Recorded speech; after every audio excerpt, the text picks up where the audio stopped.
우리 옆에 있는 분들하고 인사 좀 나눌까요? 반갑습니다. 무더운 여름 날씨 잘 보내셨습니까?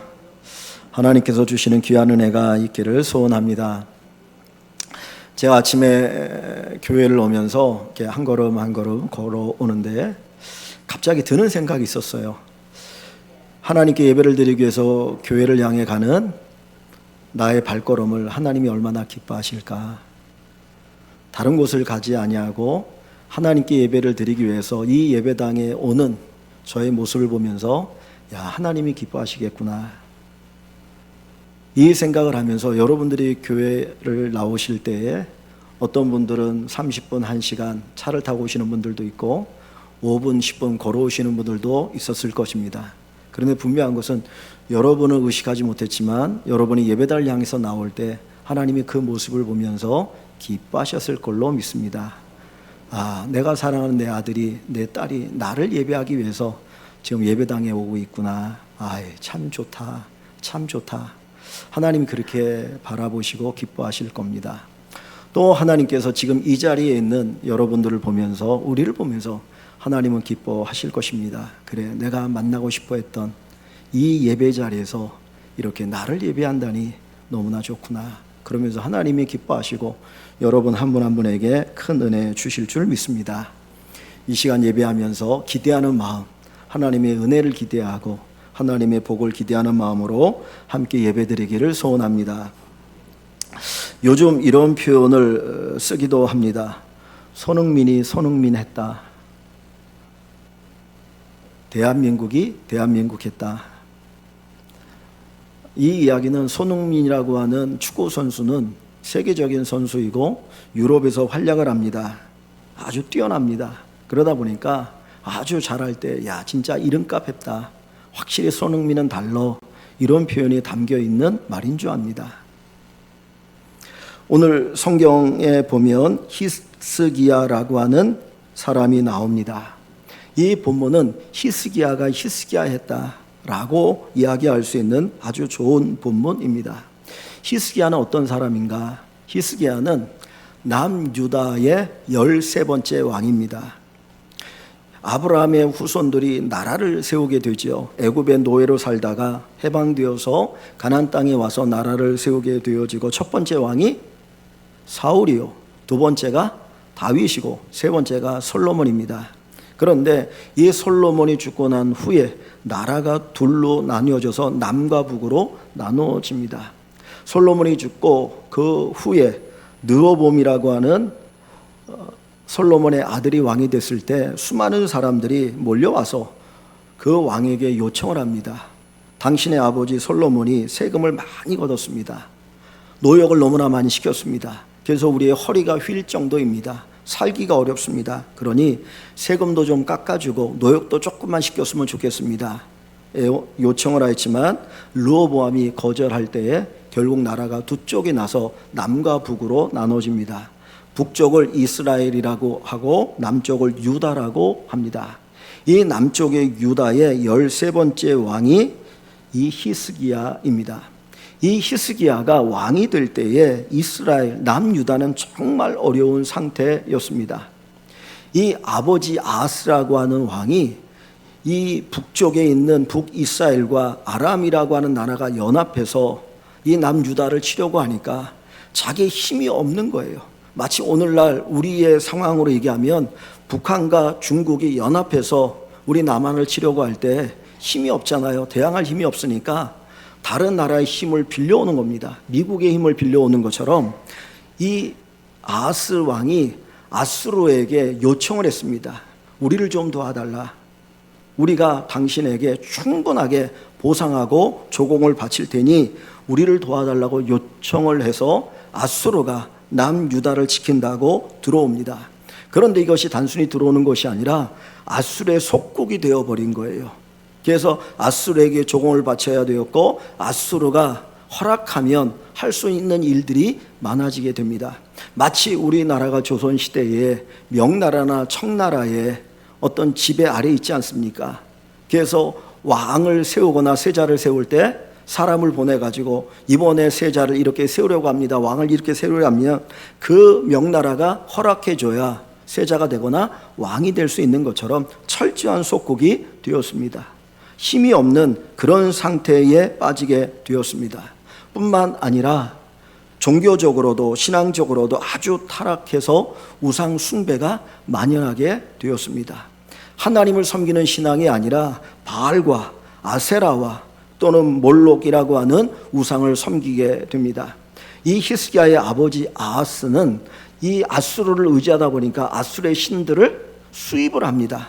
또 아람이라고 하는 나라에 그 다메섹에 갔다가 거기 신전에 있는 제단을 보고 너무 좋아서 야, 저거 갖다가 우리 성전에다가 만들어 놓고 제사하면 좋겠다. 그래서 성전에서 하나님을 예배하는 것이 아니고 이 다메섹의 신을 제사하는 제단을 거기에다 두었어요. 그러니까 철저하게 하나님의 신앙이 파괴되어지고 경제적으로 정치적으로 국제적으로 어려운 상태에서 왕이 되어진 사람이 이 히스기야입니다.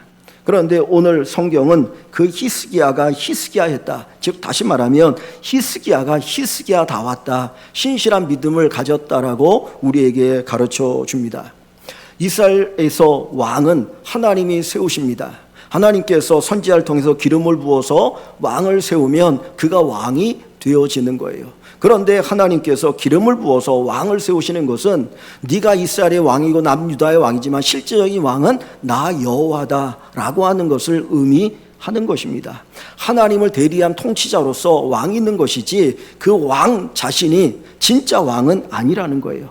그런데 이 히스기야는 그 하나님께서 자기를 왕으로 세우심을 알고 하나님이 나의 왕입니다 라고 하는 고백 속에서 하나님 중심의 믿음의 삶을 살았던 것을 오늘 우리에게 보여줍니다. 이 히스기야의 믿음, 신앙에 대해서 오늘 우리가 읽은 성경 5절 말씀을 보면 이렇게 이야기하고 있습니다. 5절 한번 제가 읽어봅니다. 히스기야가 이스라엘 하나님 여호와를 의지하였는데 그의 전후 유다 여러 왕 중에 그러한 자가 없었으니 그랬어요.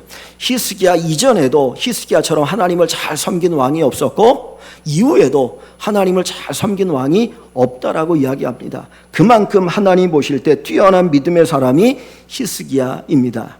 오늘 하나님께서 저와 여러분들을 바라보실 때 정말 하나님이 인정하는 믿음의 사람, 정말 하나님이 보실 때 야, 좋은 믿음이다. 네 이전에도 너와 같이 나를 섬긴 자가 없었고 이후에도 나와 같이 나를 섬기는 자가 없을 것이다. 하나님이 기뻐하는 이 믿음의 사람 되시기를 주님의 이름으로 축원합니다.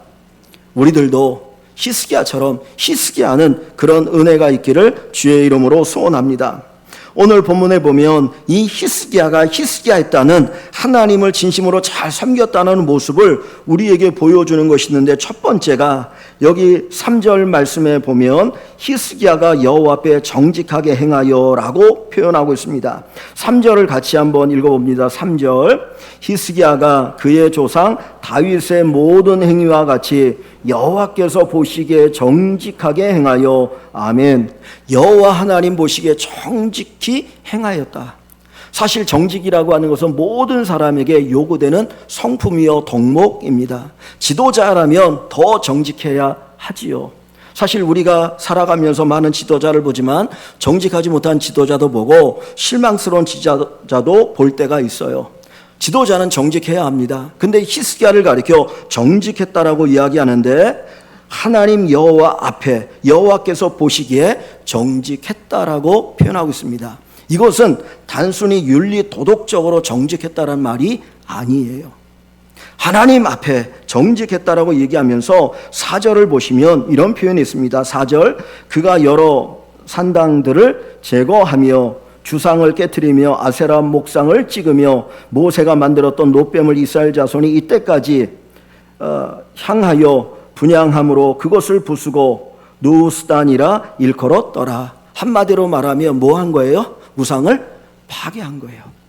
우상 앞에 제사 지내는 산당을 없애고 온갖 우상을 파괴하는 이 일을 하였는데 이것을 가리켜 하나님께서는 뭐라고 표현합니까? 여호와 앞에 정직히 행하였다. 여러분, 하나님 앞에 정직히 행한다는 것은 단순히 윤리 도덕적으로 바르게 사는 것을 의미하는 게 아닙니다. 하나님 앞에 우상되어지는 것들을 파괴하는 것, 그것을 제거하는 것, 그것이 하나님 보시기에 정직한 거예요. 남녀가 만나 결혼할 때 서약을 합니다. 평생 내가 당신을 사랑하고 당신을 의지하고 당신을 존경하면서 살겠습니다. 남녀가 서약을 하죠. 결혼한다는 게 뭡니까? 나는 오직 당신만을 사랑하겠습니다. 아내와 남편의 서약입니다. 그런데 어떤 남자가 아내를 사랑해요. 결혼하고 나서 아내를 사랑하는데 아내만 사랑하는 것이 아니라 다른 여자를 사랑해요. 이게 정상일까요? 아닐까요? 정상이 아니죠. 자기 아내만, 자기 남편만 사랑할 때 성경 그것을 정직하다라고 표현합니다. 우리가 하나님을 사랑합니다. 그런데 하나님만큼 사랑하는 그 무언가가 있다면 그것은 하나님 앞에 정직한 것이 아니라는 거예요. 여러분, 우상이 무엇입니까? 하나님만큼 사랑하는 것이 우상 아닌가요? 하나님보다 더 사랑하는 게 우상이 아닐까요? 이스라엘 백성들은 한 번도 하나님을 섬기지 않은 적이 없어요. 그들은 항상 이야기합니다. 우리는 하나님을 섬겼습니다. 우리는 하나님 앞에 제사 지냈습니다. 하나님께 예배를 드렸습니다. 그런데 하나님은 이야기합니다. 겸하여 섬기는 것은 나를 온전히 섬기는 것이 아니다. 하나님만 하나님으로 섬기는 것이 여호와 앞에 정직한 것입니다. 히스기야는 하나님을 하나님으로만 섬겼습니다. 하나님께서 아브라함에게 아들 이삭을 주셨죠. 100세가 되었을 때 아들을 낳았으니 얼마나 그가 예뻤겠습니까? 그가 얼마나 사랑스럽겠습니까? 보기만 해도 행복했습니다. 그런데 어느 날 하나님께서 그 아들 이삭을 바치라는 거예요. 제물로 바쳐라. 왜 그런가요? 이 아브라함이 나를 얼마나 사랑하는지를 알고 싶은 거예요. 만약에 그 아들 이삭이 우상이 되었다면 그 우상을 파괴해버리기를 원하고 계시는 겁니다. 그래서 여호와 하나님은 질투하시는 하나님이라 하나님보다 다른 것 더 사랑하는 것을 원하지 않는다라고 말씀하셔요. 아침에 예배를 드리기 전에 어느 집사님으로부터 요청을 받아서 장례가 치러지는 곳에 가서 잠깐 기도하고 왔습니다. 그런데 차를 타고 이렇게 운전하고 가면서 신호등에 딱 멈춰 있는데 그런 생각이 들었어요. 우리가 예배를 드리는 것은 하나님과의 약속이다. 그렇지 않습니까? 주일 오전 9시 반 11시에 하나님께 예배를 드리기로 내가 예수를 믿는 순간부터 우리는 약속을 했어요. 그죠? 그런데 때로 우리가 그 약속을 지키지 못할 때가 있습니다. 우리는 누군가 약속할 때 누군가 나에게 만나는 것을 약속하자. 어느 시간에 만날 수 있겠느냐? 그 물어보면 먼저 내가 선약이 있는가를 먼저 확인합니다. 선약이 있으면 이 시간 말고 다른 시간에 우리 만납시다라고 얘기합니다. 또 약속에서 중요한 것은 내게 있어서 중요한 약속을 먼저 이행을 하고 그 다음에 다른 약속을 실천하는 것이 일반적으로 약속을 이행하는 사람의 모습입니다. 우리의 삶에서 하나님을 모시고 섬긴다고 할 때에 예배는 하나님과의 약속입니다. 내가 예수를 믿는 그 순간부터 저 영원한 하나님의 나라에 가기까지 하나님 앞에 내가 예배하는 삶을 살겠고 하나님 앞에 이 시간에 주일날 하나님께서 나의 삶의 주인이심을 내가 믿고 고백하면서 예배를 드리겠습니다라고 하는 그 언약을 가지고 살아가는 사람입니다. 부부가 언약하는 것도 마찬가지죠. 그런데 우리의 예배는 어떻습니까? 진실로 내가 예배를 드리고 하나님을 섬길 때에 하나님을 최고로 섬기고 있느냐? 그렇지 않다면 우리는 하나님 앞에 정직한 것이 아닐 수 있다는 거예요. 여기 보시면 이 히스기야가 파괴시킨 것 가운데 부순 것 가운데 하나가 모세가 만든 놋뱀이라고 합니다. 4절 중간에 보면 모세가 만들었던 놋뱀을 이스라엘 자손이 이때까지 히스기야 때까지 향하여 분향함으로 그것을 부수었다 그랬습니다. 이 놋뱀은 어떤 뱀이냐면 이스라엘 백성들이 애굽에서 나와서 가나안을 향해 갈 때 광야 생활할 때 광야가 힘들다고 원망하고 불평합니다. 그때 갑자기 광야에서 불뱀이 나와가지고 사람들을 물기 시작하는 거예요. 많은 사람들이 뱀에 물려서 죽어가고 고통을 당할 때 살려달라고 요청을 합니다. 그러자 하나님께서 장대에다 뱀을 만들어 노스로 뱀을 만들어서 그걸 달아 높이 들어라. 그것을 보는 자마다 살 것이다.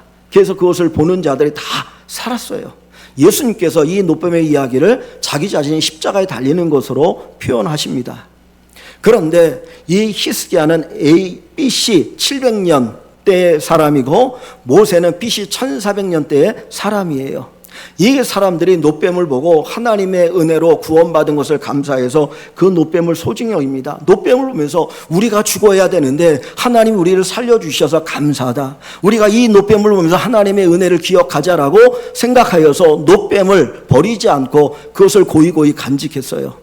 근데 그 시간이 700년의 시간이 되어지도록 그 노뱀을 간직했다가 나중에는 노뱀이 뭐가 됐느냐? 노뱀이 우상이 되어버렸어요. 저 노뱀을 향해서 우리가 기도하면, 제사를 지내면, 향을 피우면 저 노뱀이 우리에게 복을 주실 거야 라고 하는 잘못된 생각 속에서 하나님을 섬기는 것이 아니라 노뱀을 섬기고 있다는 거예요. 하나님은 사라져버렸습니다. 하나님이 주신 것을 숭배하는 어리석음에 빠져버렸어요.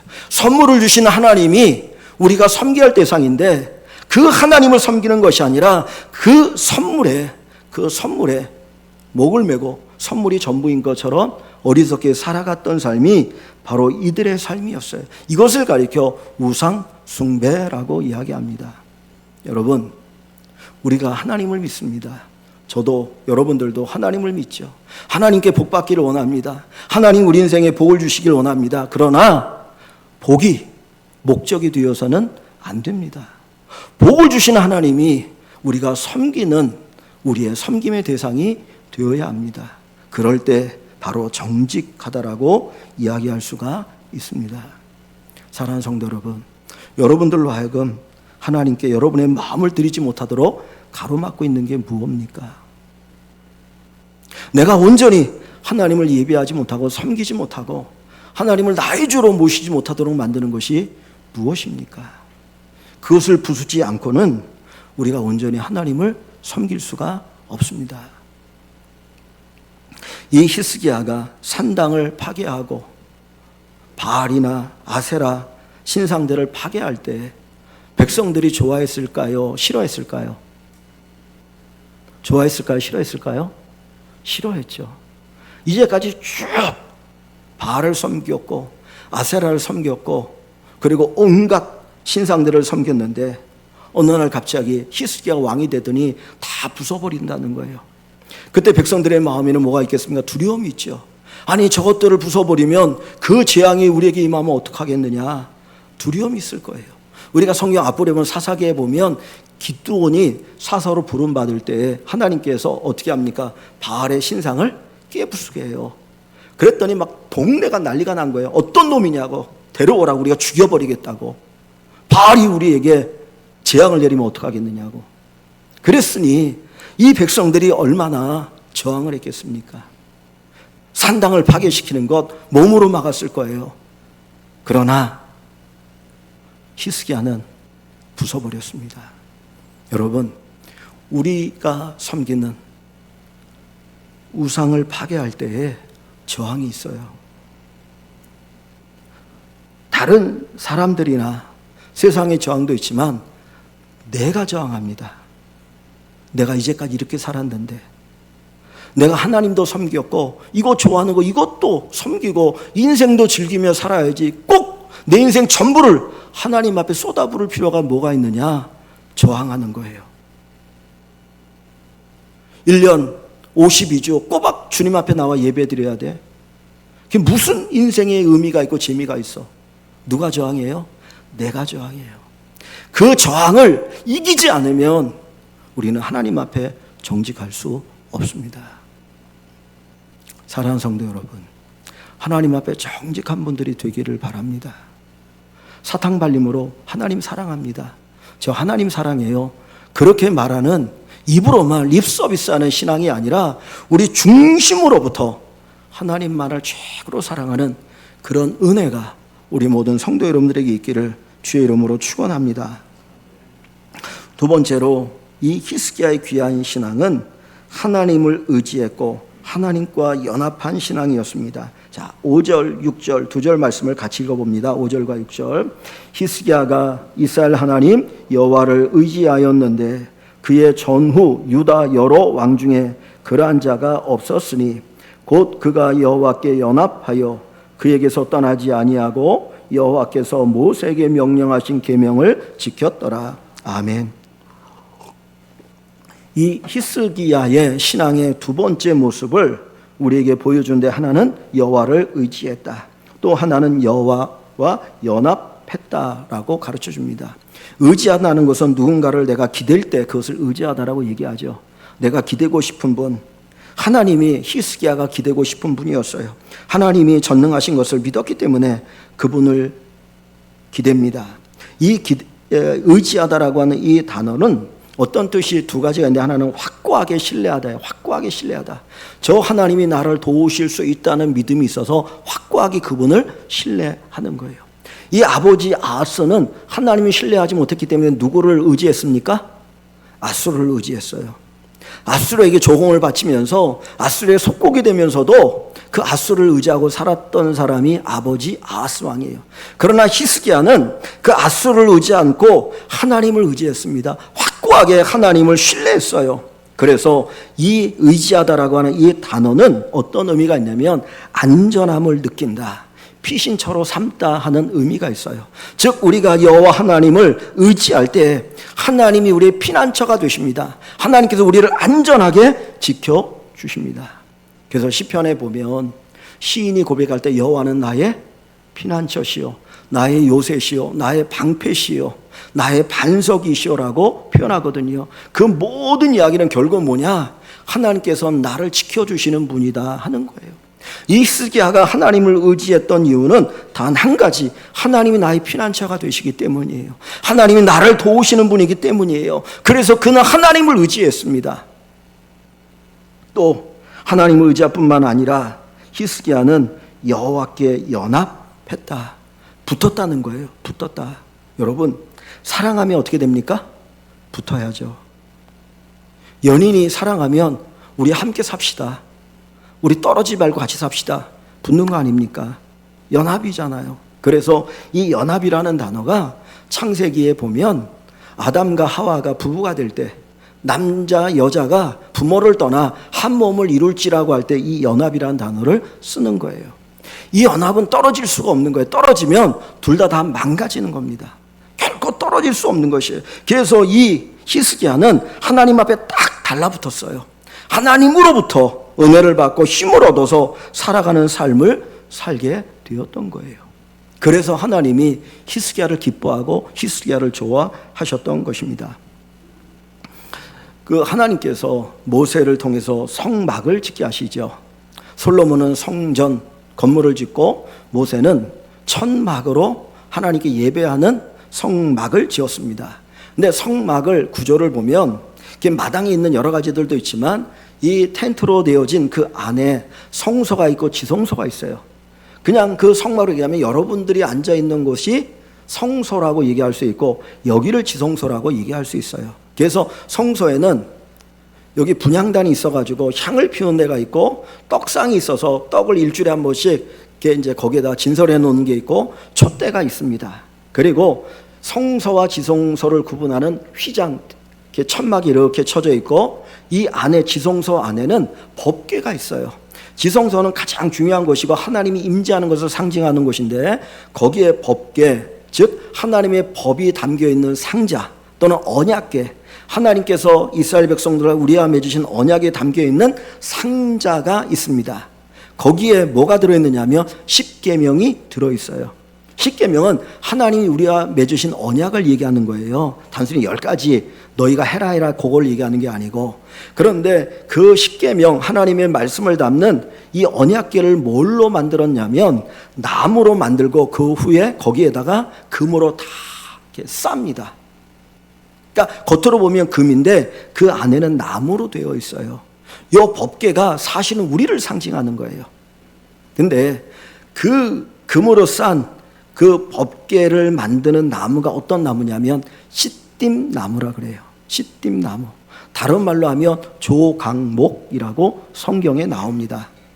이 시띠나무, 이 조각목은 광야에서 구할 수 있는 나무예요. 광야는 비가 오지 않기 때문에 식물이 자랄 수가 없잖아요. 그런데도 자라는 것들이 듬성듬성 있는데 요 시띠나무가 자랍니다. 이게 보면은 키가 그렇게 큰 나무가 아니고 한 3m, 많이 크면 3, 4m 되는 것 같아요. 그런 나무가 그 광야 가운데 듬성듬성 있거든요. 뜨거운 대학볕 아래 말라 죽지 않고 나무가 거기 있어요. 이거는 무슨 목재로 쓸 수 있는 나무가 아닙니다. 이렇게 휘어져 있기 때문에. 근데 하나님께서 그것을 가져다가 법궤를 만들려고 해요. 그러니까 그거는 우리가 얼마나 연약한 존재인지 별 볼 일 없는 우리를 금으로 싸서, 믿음으로 싸서 하나님께서 우리를 쓰신다라고 하는 것을 상징하는 의미가 거기에 담겨 있어요. 그런데 그 시띠나무가 광야에서 자라는 이유가 있어요. 위로는 3m, 4m밖에 못 자라는데 이 나무 뿌리가 얼마나 깊이 내려가냐면 30m에서 50m까지 내려갑니다. 광야니까 물이 없어요. 그런데 물을 차서 뿌리를 깊이 내렸더니 이 나무가 말라 죽지 않고 살아갈 수 있었어요. 우리가 살아가는 이 세상에 얼마나 많은 별의별 일들이 많이 있습니까? 수많은 고난과 아픔과 고통거리들이 우리에게 밀려옵니다. 얘기를 들어보면 가슴이 아프고 내가 그 일을 당하면 견딜 수 없는 것 같은 그런 일들이 우리에게 다가올 때가 있거든요. 근데 우리가 그것을 이길 수 있고 그러면서 우리가 존재하면서 주의 은혜를 누릴 수 있는 것은 우리가 주님 앞에 딱 붙어 있는 거예요. 그냥 겉으로만 붙어 있는 게 아니고 진짜 붙어 있는 거. 붙어 있는 것 같은데 잡아떼면 뚝 떨어지는 거 있지 않습니까? 여러분과 하나님과 관계는 어떻습니까? 정말 30m, 50m 깊이 뿌리를 내리는 그 시띠나무처럼 하나님 앞에 뿌리를 내리고 붙어있는 존재인지 아니면 겉으로 붙어있는 것처럼만 보이는 존재인지 우리를 돌아보면서 우리가 하나님 앞에 깊이 뿌리를 내리고 온전히 붙어있어서 하나님의 은혜로 살아가는 귀한 복이 있기를 주의 이름으로 축복합니다. 세 번째, 히스기야의 그 아름다운 신앙은 하나님이 그와 함께 하심으로 형통하게 되었다 그랬습니다. 자, 7절 8절 한번 같이 읽어봅니다. 7절 8절 여호와께서 그와 함께 하심에 그가 어디로 가든지 형통하였더라. 저가 아수르 왕을 배반하고 섬기지 아니하였고 그가 블레셋 사람들을 쳐서 가사와 그 사방에 이르고 망대 견고한 성까지 이르렀더라. 아멘. 자, 여기 보니까 그가 어디로 가든지 형통하였더라.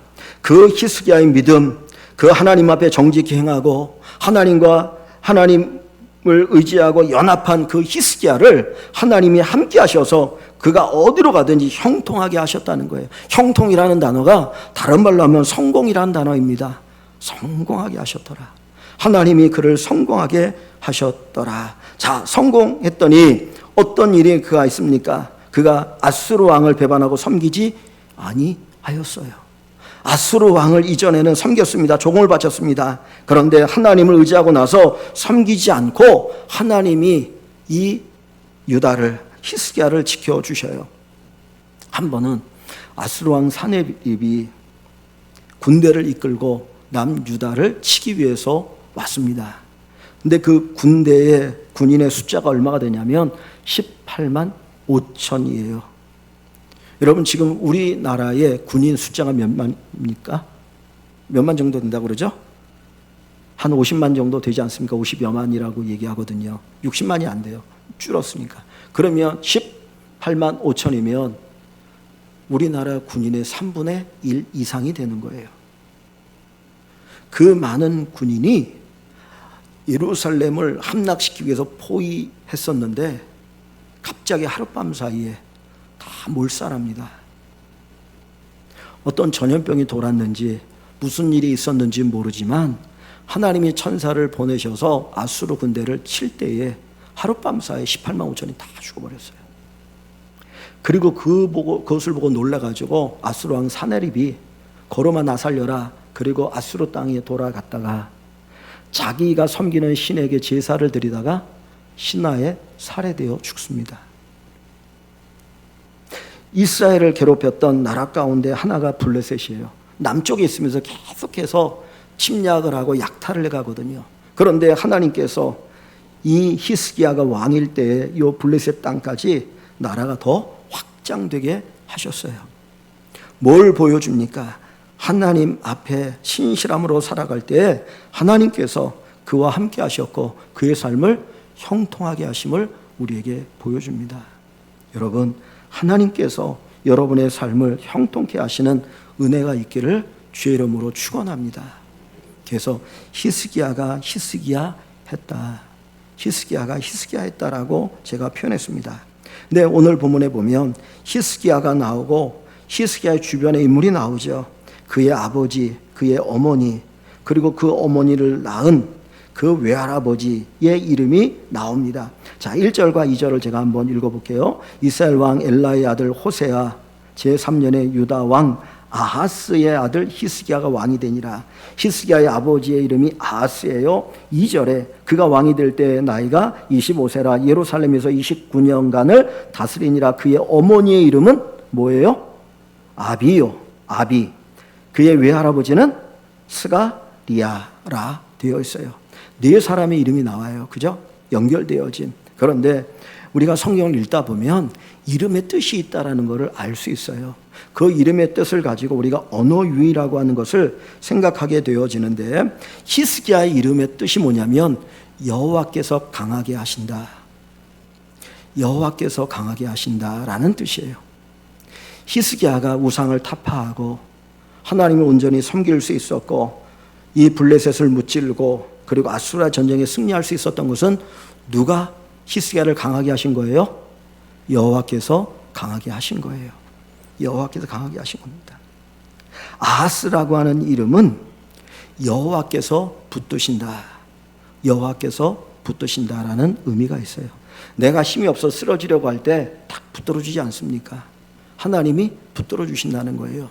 그런데 히스기야의 아버지 아하스는 하나님을 의지하지 않았어요. 하나님의 붙드심을 경험하지 못했어요. 불행이죠. 이 아비야, 오늘 우리가 읽은 본문에는 그 히스기야의 어머니의 이름이 아비로 되어 있고 역대하 29장에 가보면 아비야라고 이름이 되어 있어요. 그러니까 아비라고 부르기도 하고 아비야라고 부르기도 하거든요.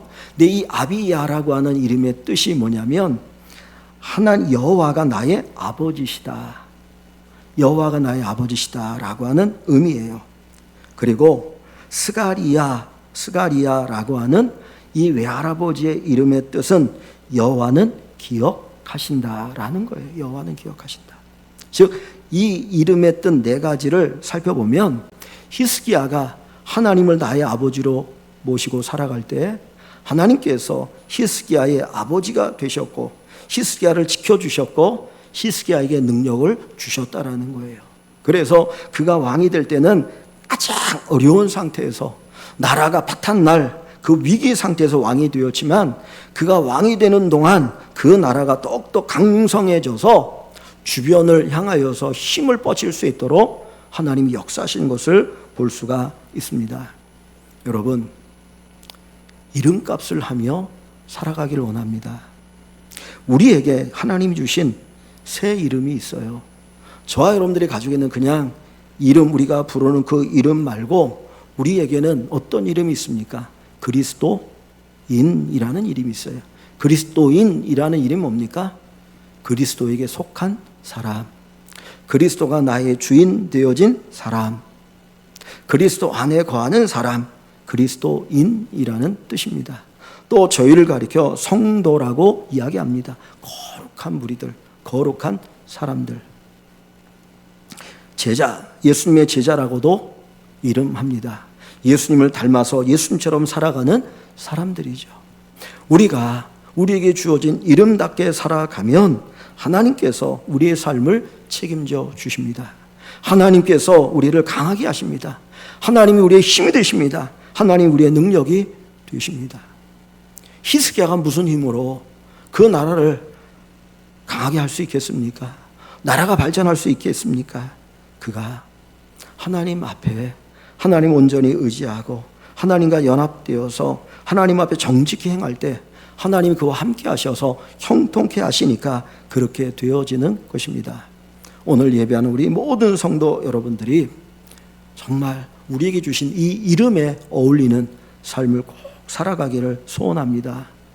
나의 이름 그리스도인, 이 이름을 가지고 살아가시고 이 이름에 맞게 역사하시는 하나님의 은혜를 체험하는 우리 모든 성도들이 되시기를 주의 이름으로 간절히 축원합니다.